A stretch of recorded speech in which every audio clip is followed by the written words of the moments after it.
So you have decided to buy a classic enduro motorcycle, and you've picked a model that you actually liked. But what should you check on the bike before buying it? In this video, we'll tell you all about pre-purchase advice, what to check when buying a classic adventure motorcycle. My name is Wessel from the Kickback Company. Let's go. If your budget is 2,000 euros or dollars or whatever, and you have found a motorcycle of 2,000 euros, dollars, whatever, the bike has to be all good.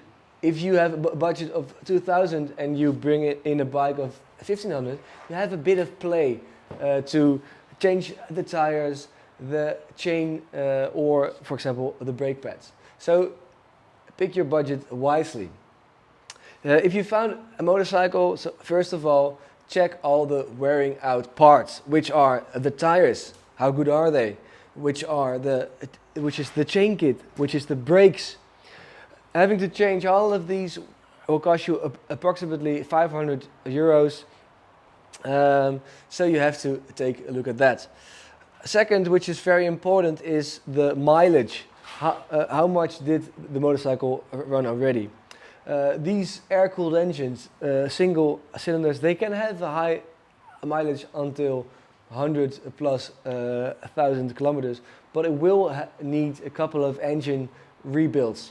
So if you want to buy a bike and don't have any troubles, you should either get a bike with a lower mileage than 60,000, or you need a bike which is as high as that but already had an engine rebuild. You can check if the number in the frame is the same number as the one on the engine. If it has a different number, they have already changed the engine, so the mileage on here isn't correct anymore. It's not a bad thing, because maybe they put in a better engine, but it's good to know. It's very important when you are starting the bike at the spot to feel if the engine is cold, have a cold start, and listen to the engine. You can hear mechanical sounds, but you shouldn't hear any rattling or a ticking sound, because then it can mean that the valve rockers are worn out, the cam chain is worn out, or some other engine troubles. And problems in the engine are always the most expensive to rebuild. You are at the bike and the engine sounds pretty nice. The tires may have worn out a bit, but you are okay in paying 300 euros to change the tires. Then you should check suspension and bearings. Is the chrome of your fork still nice? Because if there are rusted pits in here, it will cause leaking fork seals. Are the bearings of the wheels still good? So you can actually shake the wheel, and if you feel it, then you know the bearings are shit. When bearings are not that expensive, bearings are not the most expensive thing, but it will still cost you a bit. So bearings are nice, suspension there, no rust, suspension here, no rust, all good. We'll go on to the next point. Not having a rattle or a ticking sound, you don't want oil leaks.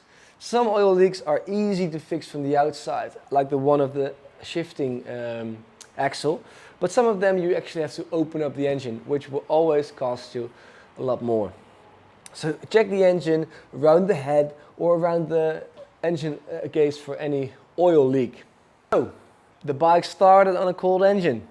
The engine sounds good and doesn't make any noise.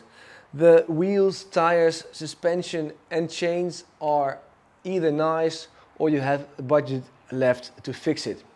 Then what's left is you having a good feeling about the bike, because it has to suit you weight-wise, height-wise, but you also need to trust the story of the seller. If it all turns out great, get a good price and just start riding. This is Wessel from the Kickback Company. Don't forget to subscribe to our channel and check out our web shop for the latest goodies.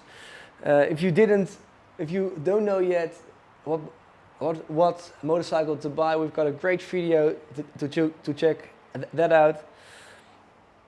Hold on tight and enjoy the ride, guys. Cheers.